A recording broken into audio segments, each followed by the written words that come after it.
खुशियाँ ढेर सारी हैं आसपास। सुबह सुबह पापा इतना लेक्चर नहीं, बस हो गया।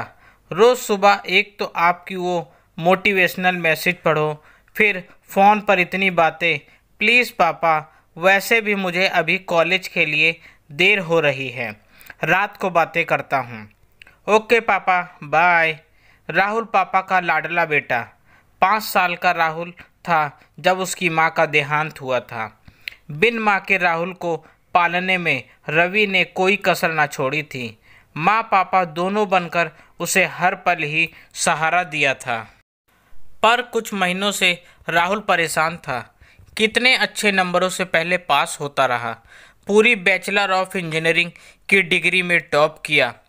पर ये क्या, मास्टर्स की डिग्री में पहले सेमेस्टर में ही कितना पीछे, और सेकंड सेमेस्टर में एक सब्जेक्ट में बैक आया। अब क्या मुंह दिखाएगा पापा को। बहुत निराश था, अंदर ही अंदर टूट सा गया था। मन में हर वक्त ख्याल आता कि अब जीना बेकार है। कितने वादे किए थे उसने पापा से, आपकी मेहनत बेकार न जाएगी, आपका नाम रोशन करेगा आपका बेटा। माँ को भी कितना नाज होगा ना आप पर। अब क्या करें, कैसे पढ़े, क्यों नहीं पढ़ पा रहा अब। क्या खाक पापा का नाम रोशन करेगा। 3 दिन से कॉलेज भी नहीं गया था, हर पल बस खुद को ही कोस रहा था। शायद मैं इतने अच्छे कॉलेज में मास्टर्स करने के लायक ही नहीं था। मुझे तो अब बस मर जाना चाहिए।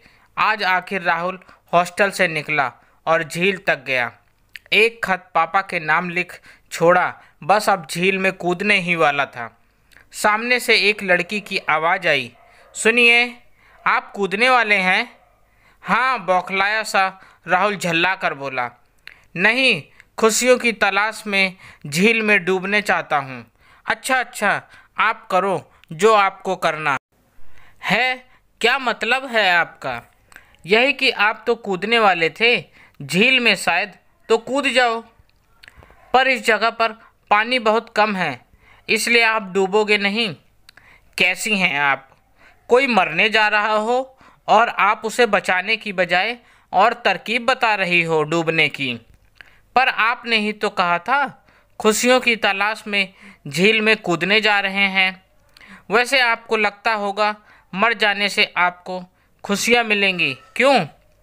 खैर, ये आपकी सोच है, पर आपने मुझे टोका क्यों। आपको देखकर लग गया था कि आप झील में शहर से इतनी दूर तैरने नहीं आए हैं, इसलिए टोका। चलो, इतनी बातों में आपका डूबना तो रह ही गया। देखो, मैंने आपको बचा लिया। मेरा नाम ज्योति है। कहते हैं जब कोई भी बहुत दुखी हो, आत्महत्या करने वाला हो, उस क्षण बस 2 मिनट भी यदि किसी से बात कर ले तो शायद वो अपना इरादा बदल दे ले। क्यों, सही कहा ना मैंने। पल भर को राहुल ने सोचा, सच ही तो कह रही है। आखिर राहुल रुक गया, कूद नहीं पाया। सच कह रही हो। आज मैं बस अपना जीवन खत्म ही कर देता अगर तुम ना आती। आती कैसे नहीं, मैं अक्सर यहाँ आती जाती रहती हूँ। आज से 2 साल पहले इसी झील में मेरे भैया ने सुसाइड कर लिया था। हम सब कितने खुश थे कि भैया का कितने अच्छे कॉलेज में एडमिशन हुआ था। वो भी बहुत खुश थे। 3-4 महीने तक ठीक थे, फिर कुछ उदास से रहने लगे, फ़ोन भी कम आने लगे। माँ कहीं टेंशन लेती तो पापा कहते, पढ़ाई का प्रेशर होगा, डोंट वरी अबाउट हिम, फालतू मत सोचा करो। और थोड़ी देर ज्योति चुप रही। फिर क्या, एक रात उसके हॉस्टल से खबर आई कि प्रतीक ने सुसाइड कर लिया। पूरा घर सदमे में, कुछ समझ में नहीं आया।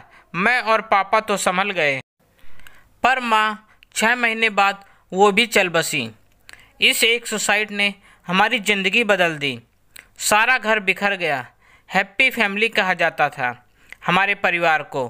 क्या हुआ, सब खत्म हो गया। पापा भी खामोश से हो गए हैं। कहाँ गई खुशियाँ। बाद में भाई की डायरी से पता चला, पढ़ाई का प्रेशर तो था ही, कुछ सीनियर से परेशान किया। ये सब बातें वो हमसे शेयर नहीं कर पाया, पता नहीं क्यों और ज़िंदगी से हार गया। खुशियों की तलाश में दुख को गले लगा लिया था उसने। उसके एक गलत कदम से पूरा हंसता खेलता एक परिवार ख़त्म हो गया। फिर मैंने बहुत रिसर्च किया, मोटिवेशनल स्पीच सुना, उन लोगों से मिली जो काउंसलिंग का काम करते थे।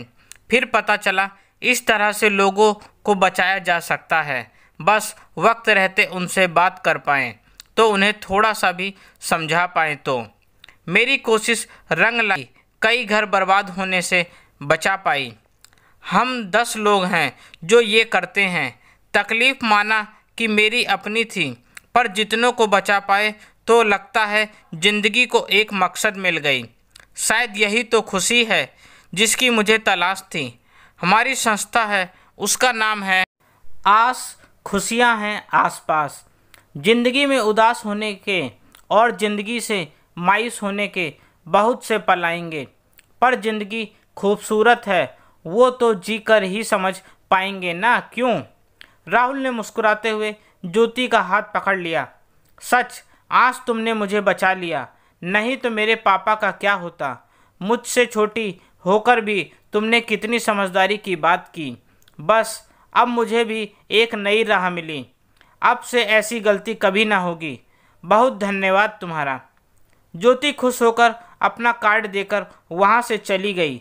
राहुल भी हॉस्टल आकर पापा को फ़ोन लगाया। पापा। हाँ बेटा, क्या हुआ? पापा, मेरे एक सब्जेक्ट में बैक आई है। कोई बात नहीं बेटा, तुम थोड़ा और मेहनत करना, निराश ना होना। मेरे लिए ये ज़रूरी नहीं कि तुम टॉप करो, मेरे लिए तुम्हारा होना ज़रूरी है। तुम्हारे साथ ही मेरी खुशियाँ हैं। मेरी ज़िंदगी बस तुम्हारे इर्द गिर्द ही है। बेटा, बस तुम खुश रहो। तुम बोलो तो मैं आ जाऊं? हाँ पापा, आप आ जाओ ना, आपकी याद बहुत आ रही है। बस बेटा, मैं आ जाऊंगा, तुम अपना ख्याल रखना। हाँ पापा। खुद को कितना हल्का महसूस कर रहा था राहुल, और खुश भी था दिल की बात पापा को बताकर। मन ही मन सोच रहा था, ज्योति का दिया हुआ कार्ड ध्यान से देख रहा था। सच, अब तलाश पूरी हुई।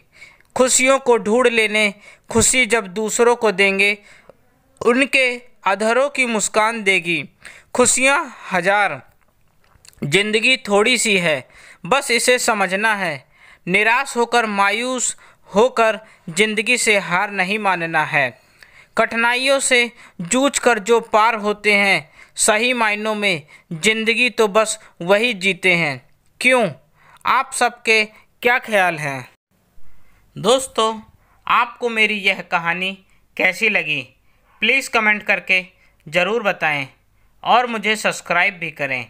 आपका अपना दोस्त, धन्यवाद।